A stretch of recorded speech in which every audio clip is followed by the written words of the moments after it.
I think we can skip the bit at the start and we can just go straight to it. No, I think we should do a bit. Okay. Okay. So Jimmy, you have a bit? Yeah, I'm gonna do the bit. Tell me the bit. Action. Hello, everybody. Welcome to a very special Christmas / drug PSA crossover episode. Tonight we are doing your usual The Rollback podcast with a little bit of uncultured flavor. Eddie's not here tonight, so it's just gonna be me, Jimmy, and me, Chema. Hi. we are completely unrestrained today. Yes, it is a Wednesday and we are unhinged. We don't know what happens on Wednesdays. It is Wednesday, my dudes. So here's the thing. Yeah. What's up? I saw House of Gucci a while ago, about like 3 weeks ago, I think. Yeah. So it's not fresh up here in my memory, but I'm hoping some tequila will get the old gears turning up in there. Ooh. Gotta loosen up a bit, you know. Loosen up a bit, okay. Yeah. And yeah, I don't know. Why don't you get us started?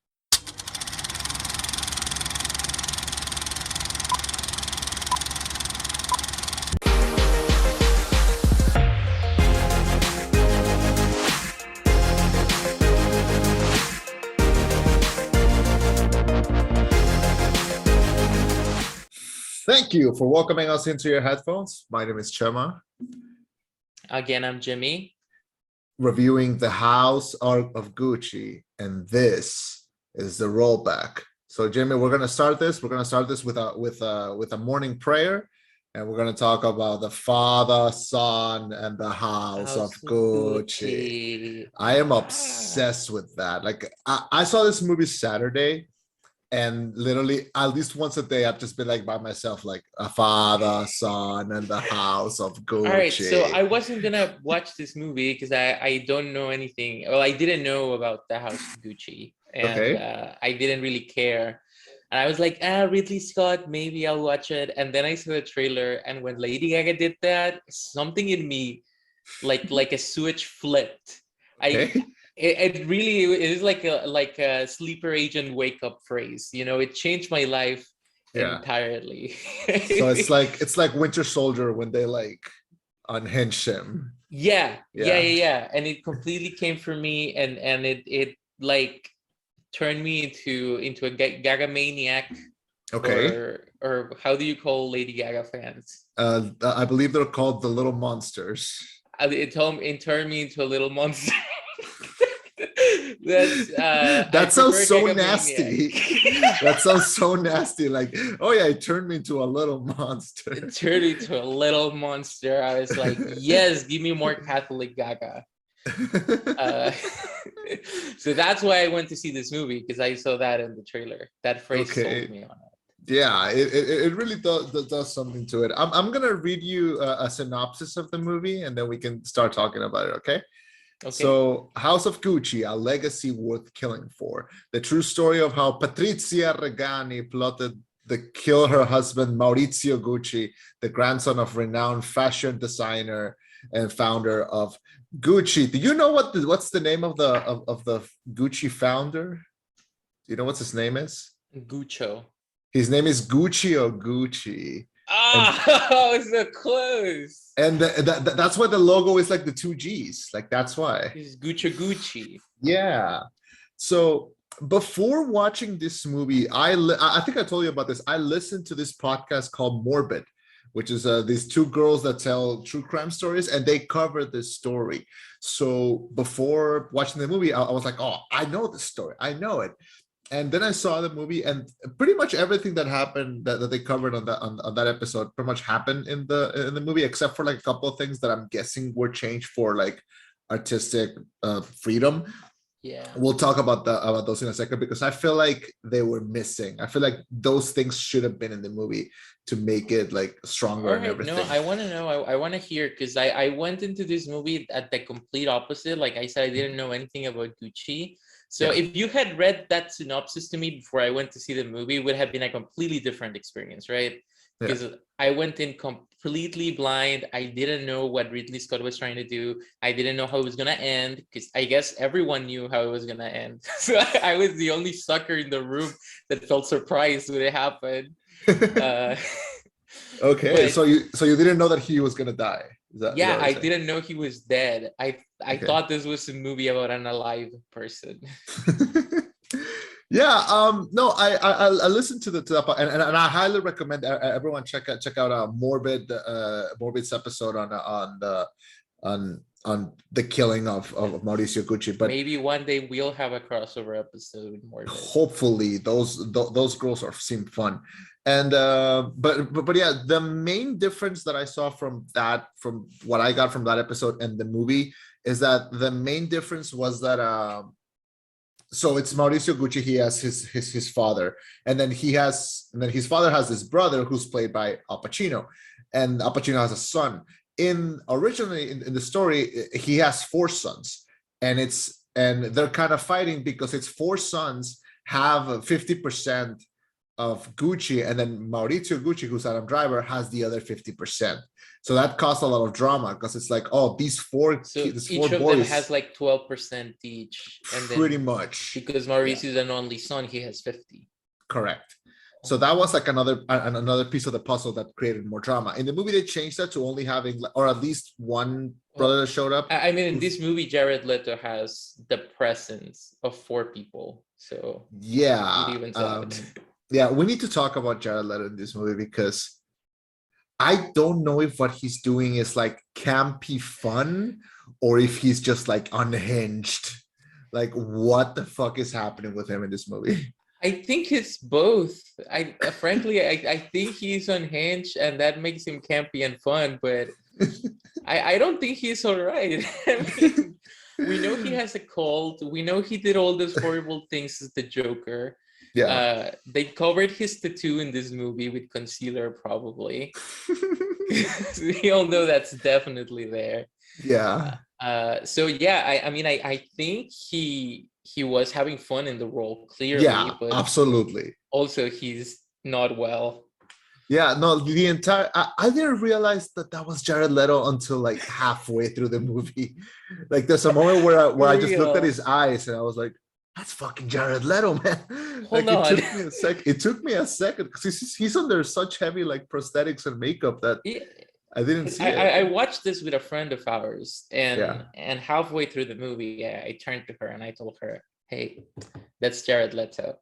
And she was like, "What the fuck are you talking about? That's Adam Driver." And I was like, "No. The little goblin, the little goblin's Jared Leto." Yeah, no, pretty much. Yeah, it took me a while because I was like, what is happening? Like, is this a joke? Like, is it because like the way that he would talk and like his accent, whether he would like elongate his sentences, like, and like please. He said, "My brother, my cousin, I love you." Yeah, like it was so it was like unintentionally funny, and like yeah. The cadence was so weird because he would go up and then down and then back up again. Yeah, I make the pizza. Just like, yeah, he was like that the entire time. And like, I'm not gonna try to replicate their accents because every time that I try to replicate any accent, I just end up sounding like Tommy Wiseau from The Room. So like, I'm just not gonna try it. I think because of that, you should replicate everyone's accent in this movie. Because they were all from like Milan, but they all talked like they were from different parts of Europe entirely. Yeah, it was very weird, and like Lady Gaga already does this thing with like her voice, like her normal speaking voice, where like she kind of like adds that to that. If you've heard any of her songs that were not singles, she has like usually sections of her songs where she just starts like mumbling or like talking, and she always does like this weird accent. So when I heard her in this movie, it felt kind of right at home. So it was interesting. Yeah, I don't know because I didn't watch A Star Is Born. Okay. So my only other experience with Gaga as an actor is American Horror Story. Okay. And I didn't watch Hotel. Yeah. So her most prevalent existence in my mind, this is an ancient forest sex god. So, I don't know if I could identify what you mentioned, like about her usual boys, but yeah, murder sex fairies usually what I think of when I think of Gaga. We could talk about Gaga, we could talk about Jared Leto. Something very interesting happened when I was watching the movie. I watched this movie in like a theater, and it was just me and like 12 other people, and it was a big theater. Okay. And something really funny happened where like there's a scene where Lady Gaga is watching TV, and this woman appears, and she's like one of those that like, oh, you call her, and like she does like these card readings, and it's Salma Hayek. And the second that she pops up, all 12 of us in the theater went like, oh, Ajax. Cool. Yeah, like it was so funny. Like, hey, it was like when Australians hear an Australian on TV and they go like Aussie, Aussie, Aussie. Like it was kind of like that. Yeah. It fucked with me monumentally because I thought it was just a cameo. I was like, really? They got Salma Hayek to pop up on TV for like 3 seconds? I know it turns out later on that she's like a full-fledged character. Like a real person, yeah. Yeah. But it's very impactful when you first see her. Yeah. It was really funny. And then like it was immediate, like she just called her on the phone and they just start talking. And then she just keeps popping up just randomly, like, oh, I guess I'm still here. So she was great. I thought she was really funny. There's the dads, both the dads, Jeremy Irons plays Adam Driver's dad, and then Al Pacino plays Jared Leto's dad. And look, Al Pacino, you know, we regard him as one of the greatest actors that ever lived. Italians. Yeah. Much like Jared Leto, I am like both shocked and confused at his entire performance, the entire movie, and not in a bad way. I am shocked and confused by Jared Leto's performance in a bad way, but I'm shocked and confused by Al Pacino's performance in a good way, if that makes sense. Like I was enthralled the entire time. No, tell me more about it. Try to make sense of it. Every time that he showed up and like he would start talking, like he had these really weird lines that kind of felt like I don't know if he was improvising them. I don't know what was happening, but like there was this where like he was like lying on like a massage table and like they were just doing a massage and like he would like squeeze in like quips, and it was like they felt kind of out of place, but they were also really like funny. I don't know how to explain it. I think what it was this well, he's mostly used to inhabiting like this really intense, you know, like masculine characters. Even in the comedy movies he's in, he usually portrays, you know, like very masculine figures. And in this movie, he is still that. He's the patriarch of his family, right?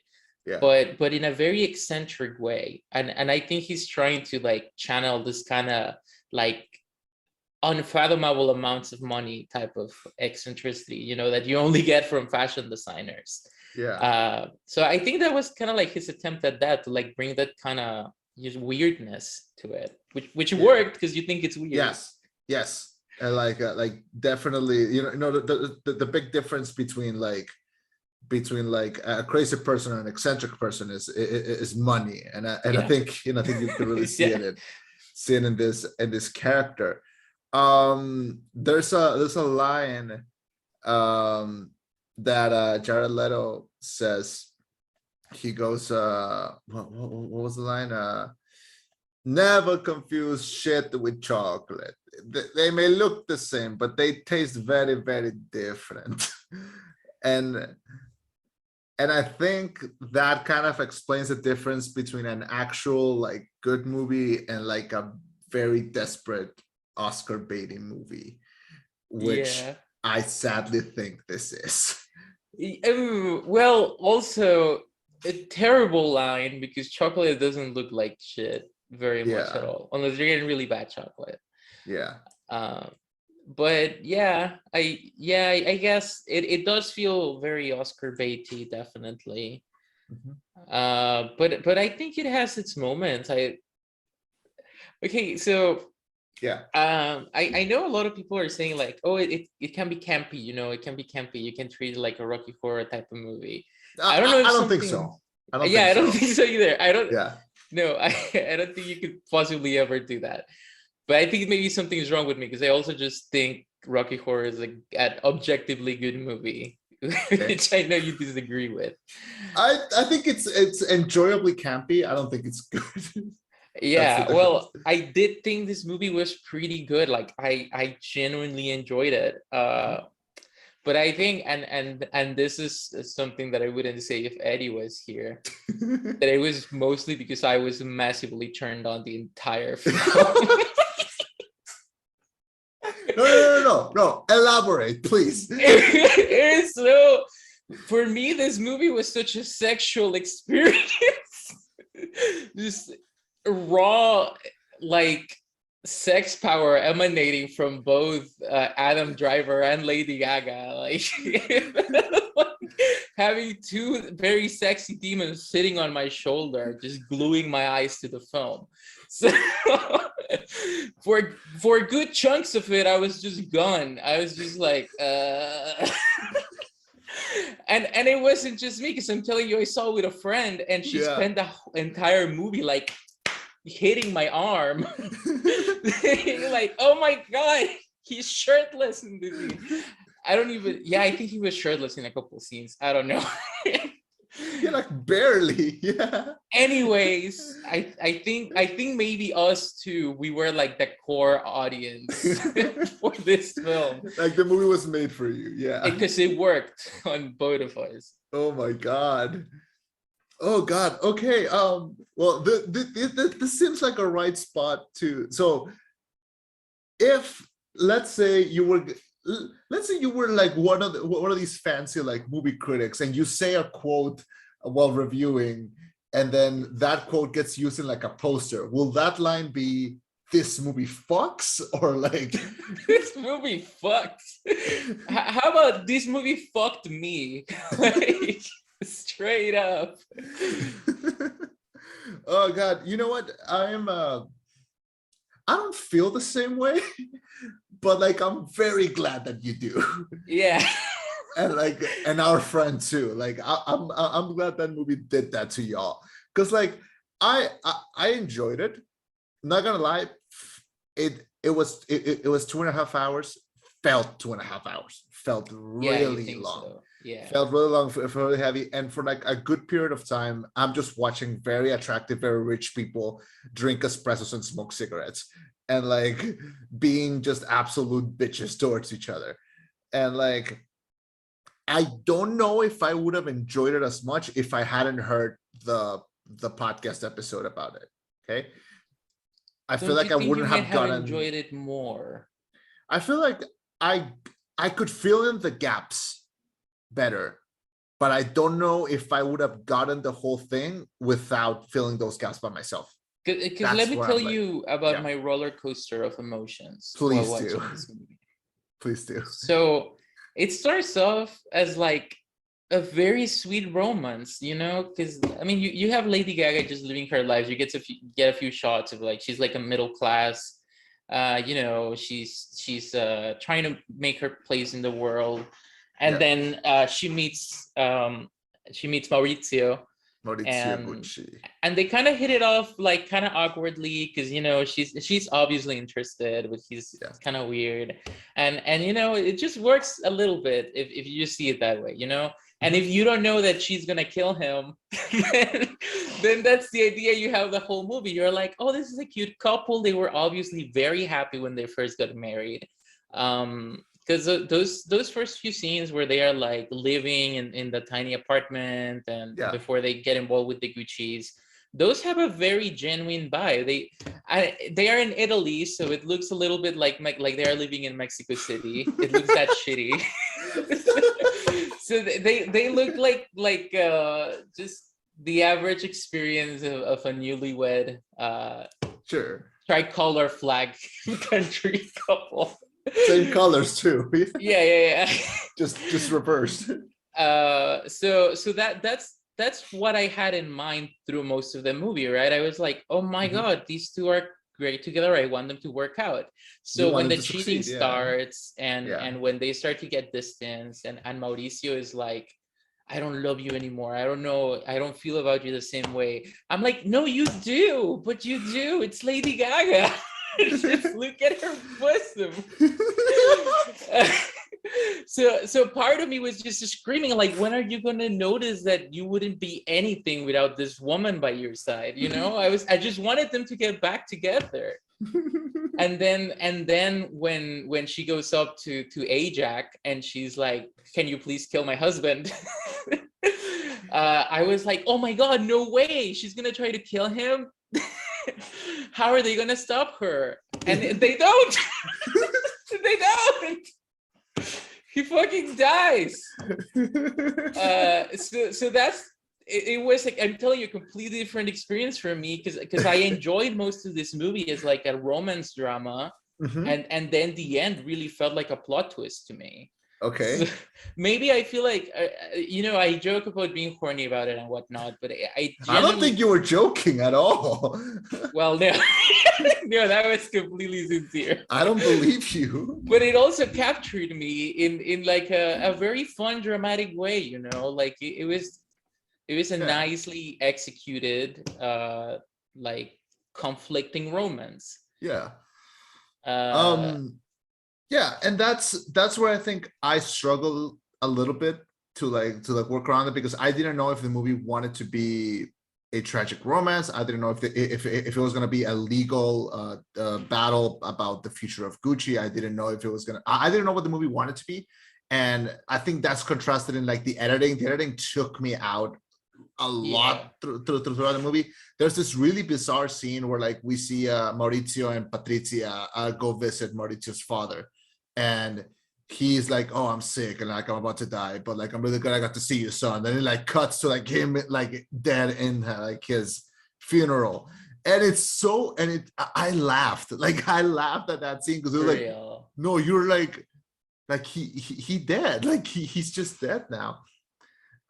It was and like the movie's chunk full between that, Al Pacino's antics, Jared Leto's antics. There's like a lot going on here. He has a whole weird arc, right, where he's like, I guess, kind of living in his car for a hot minute, and he goes pick up his dad from the airport, and we get to see him just like try to pretend to still be rich for a minute, so it feels like a comedy, like he's clowning around, and then we don't see him again for the rest of the movie, and we just get like a little postscript at the end that is like, he died, by the way. He died in the streets. Like, okay, maybe you should have shown me that. If you were gonna spend so much time like showcasing his weirdness, you could have given me a little death scene there. I think Ridley Scott was afraid that he would have been like, okay, Jared, I'm gonna need you to die in this scene. I think he was afraid that he was just gonna like actually die just for like the performance. Poof. because that was his thing too, right? Like he had this like, I guess, poof flare thing he did like 3 times through the movie. So oh, you wanted it to be like a red herring, like a what the fuck do you call that, like a Chekhov's gun. Sure, let's call it that. A Maltese Falcon. Yes. Sure. A final girl. Sure. Yeah. It's a movie podcast. It's a movie podcast. We are movie reviewers. So the movie's like chock full of scenes like that, and it's 2.5 hours long, and like it's a movie that it's not gonna be for everyone. It's gonna be for either like people that really want to see this story, or it's gonna be like for crazy, unhinged, sexually depraved people. Yes, me. Which one are you?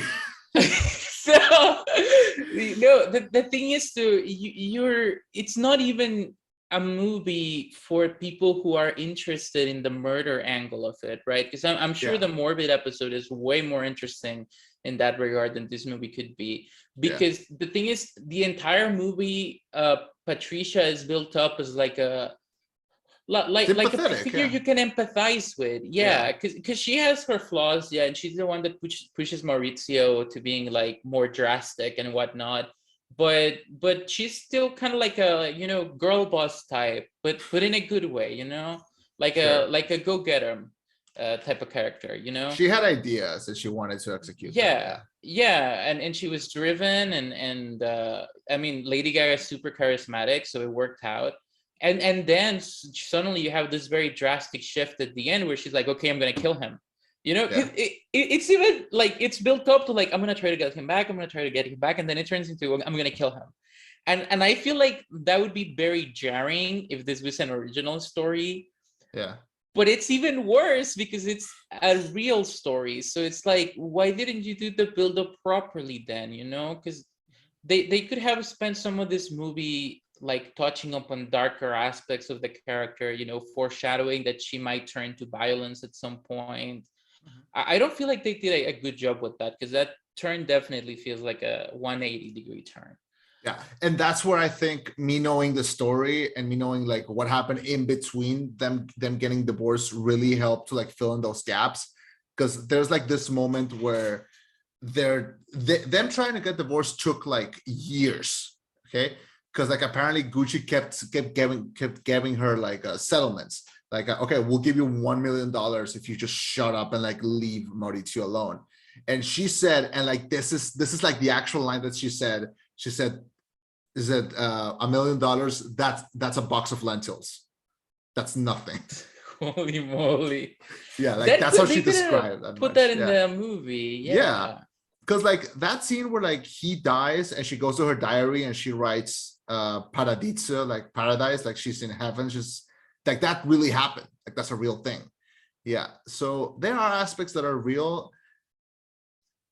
I highly recommend everyone listen to that episode before watching the movie, because I feel like it really it's I hate calling it this, but it's required reading. Like Okay. it really helps to get the full experience. But I may be wrong, because apparently you enjoyed the experience just by itself. So yeah. Yeah, no, I mean, it's because I feel like it's a special movie in the sense that it can hit you in very different ways depending on the context you have going into it, you know. Absolutely.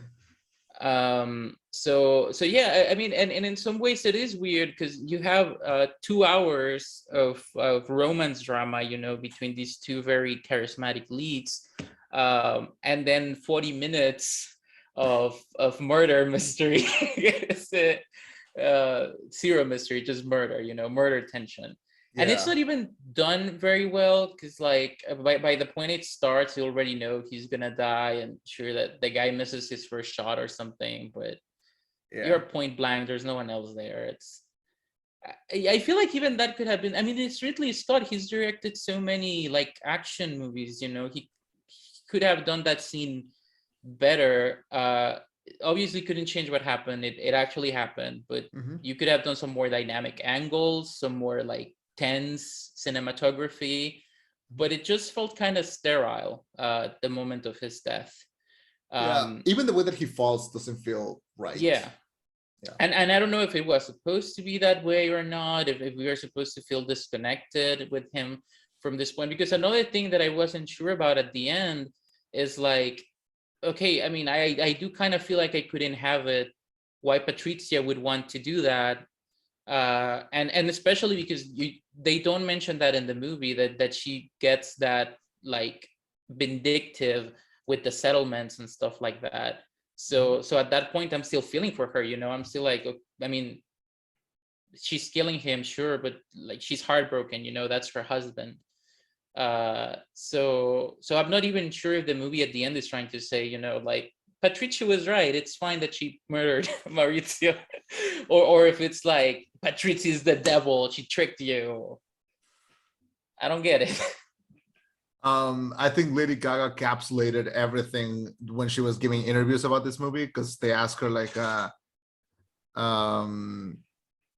what's it called, there's like a moment where they're asking her about the movie, like oh, like how do you feel about like the motive and like that she killed her husband, and Lady Gaga said, and this is on record, she said, I don't believe in the over glorification of murder, I do believe in the empowerment of women. And I think that's what the movie was trying to do. I think she was still in character, because like we've seen all these interviews of her like, oh, I had to go in such a dark place to like nail the accent, and it's like the whole movie she's just like, I make the pizza, but it worked. I would say that it worked. She make the pizza. You did make the pizza. And she said, it's a me, Gaga. It's a me, Gaga. Why wasn't she cast as Princess Peach? Why? Oh my God, that would have been so good. I don't even know if Chris Pratt's gonna do an Italian accent. I don't believe that he will, like, at all.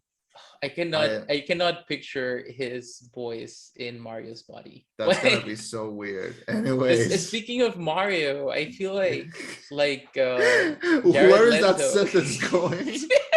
I feel like Jared Leto looks like Wario and dresses like Waluigi and sounds like Toad in this movie. It's like, it's really all over the place. Oh God, can you put that in the poster? Can we like Photoshop the poster? It's just like a picture of Jared Leto, and it's like Jared Leto dresses like Waluigi, talks like Wario, and no, sounds like he looks like Wario, dresses like Waluigi, and sounds like Toad. Oh my That's God. the tagline. Oh God. We should just make our own posters for this movie. Yeah, there's an idea. Oh my God. We haven't talked about Adam Driver at all. Surprisingly. So here's the thing about I do want like a second to talk about him. I think Adam Driver is one of the most dynamic and talented actors of like this century, and I think it's gonna live and die on the fact that if he wins an Oscar, it will be because it's late, and like they should just give him one, because he's given us so many good characters and so many good performances that at this point I almost take his acting for granted. And he's so good in this, weirdly, by being the most normal. Yeah.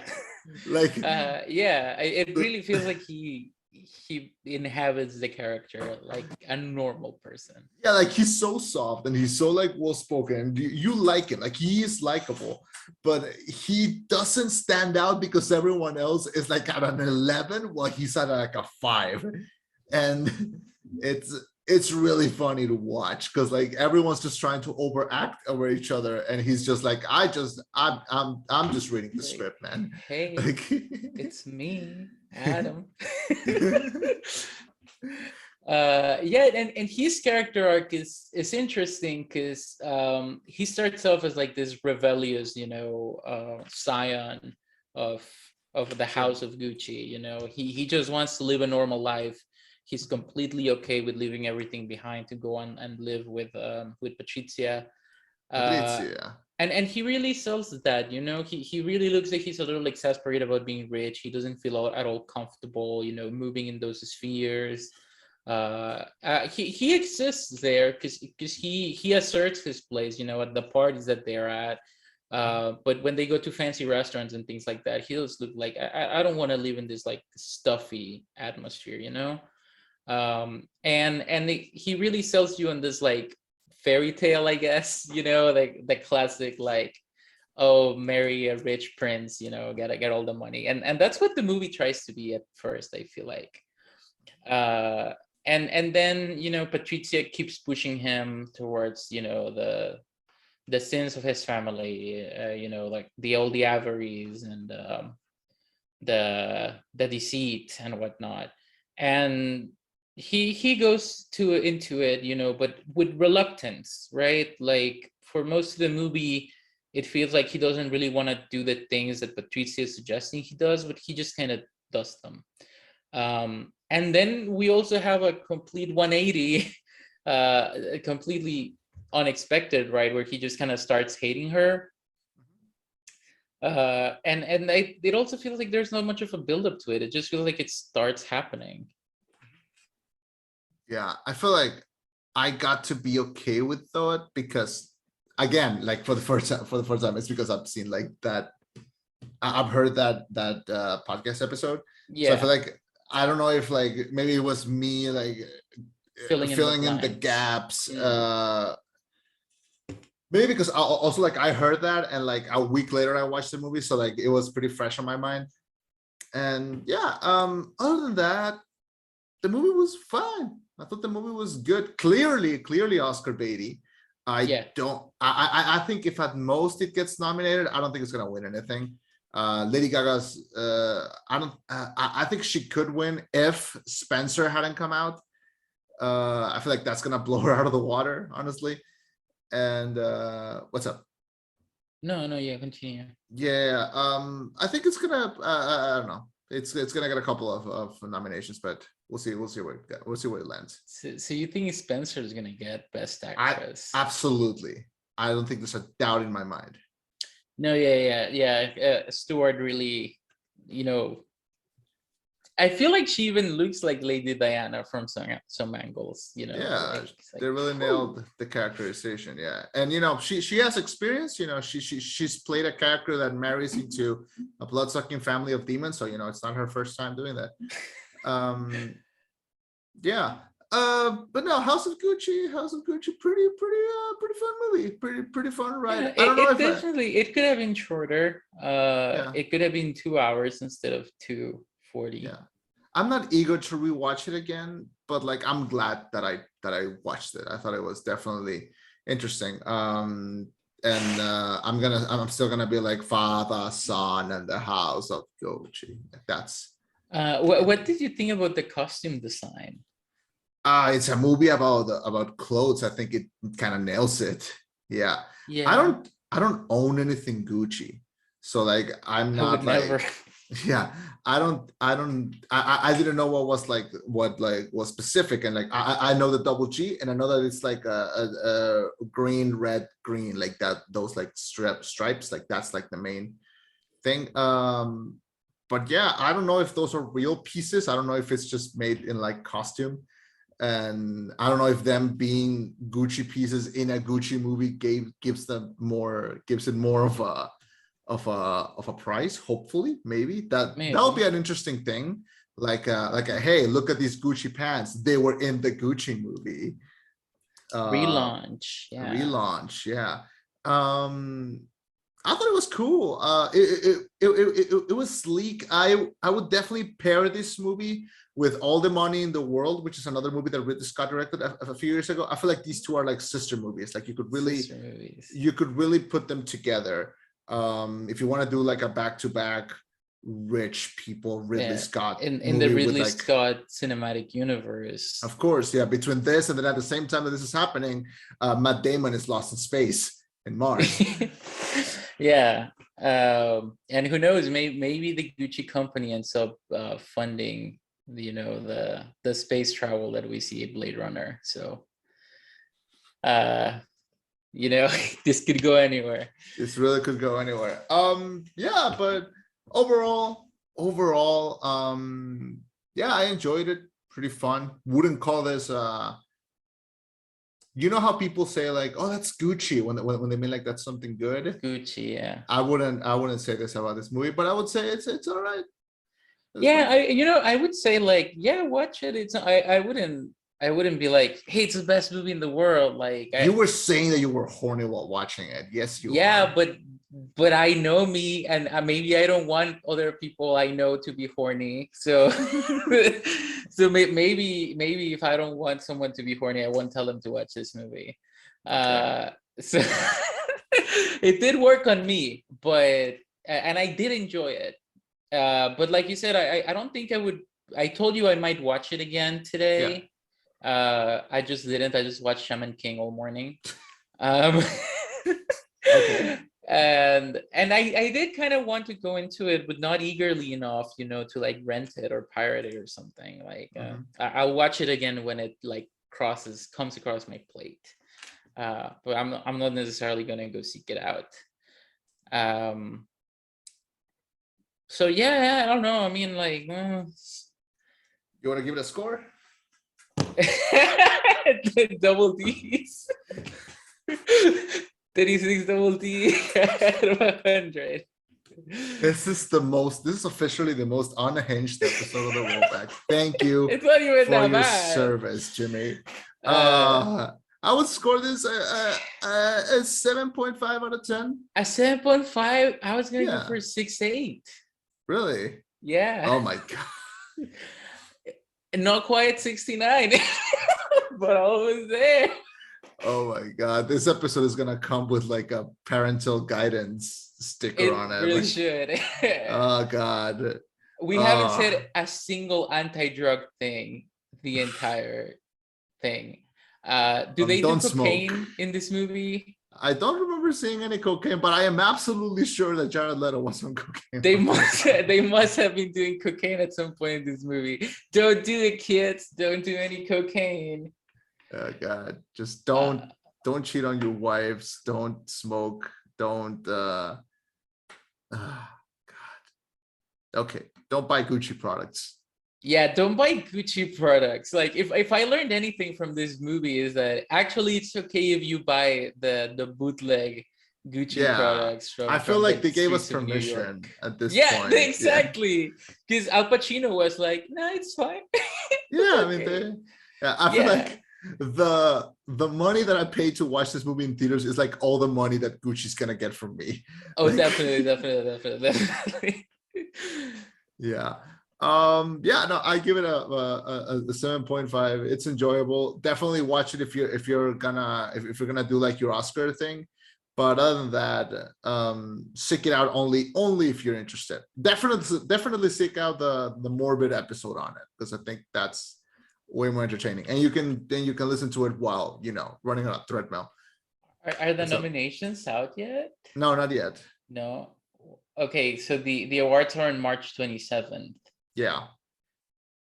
Okay. They usually release them like a month before. So what do we think are gonna be the best movie predictions? Oof, I think it's gonna be somewhere between Belfast. I think Spencer will be nominated. I think I didn't see Belfast. Me neither, but like I know that it's gonna be nominated. Like I just know it. I really wanted to see Licorice Pizza. Oh, really? Yeah, that too. Licorice Pizza. But they didn't release it here. I think Don't Look Up will be nominated. Is this Coda? Dune? I don't think Coda will be, sadly. I think fuck.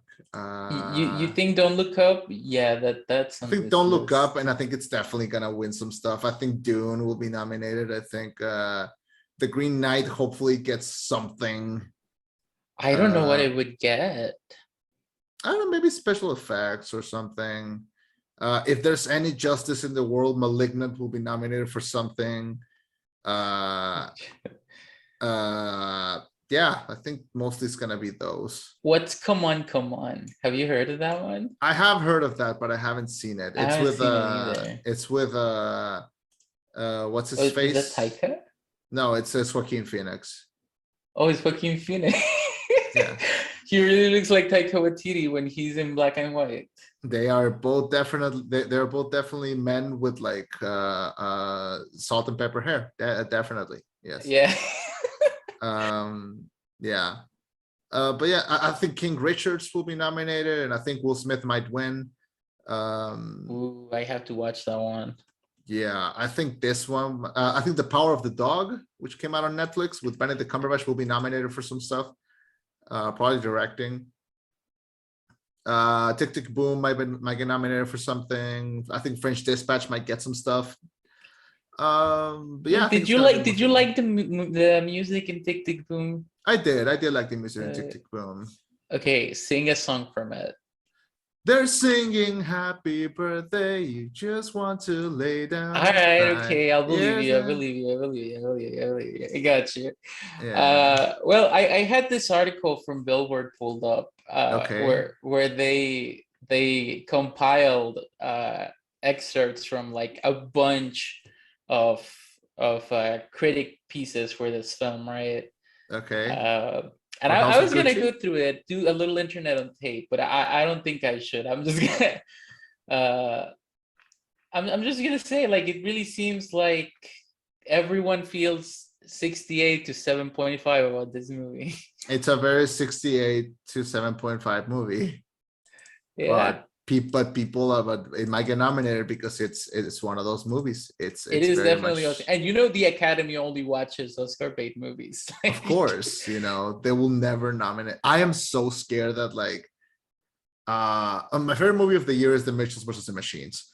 And like I'm so afraid that it might not even get a nomination for No, Best of course Animated. not. Encanto is gonna get Best Animated Feature Film and maybe even Best Music.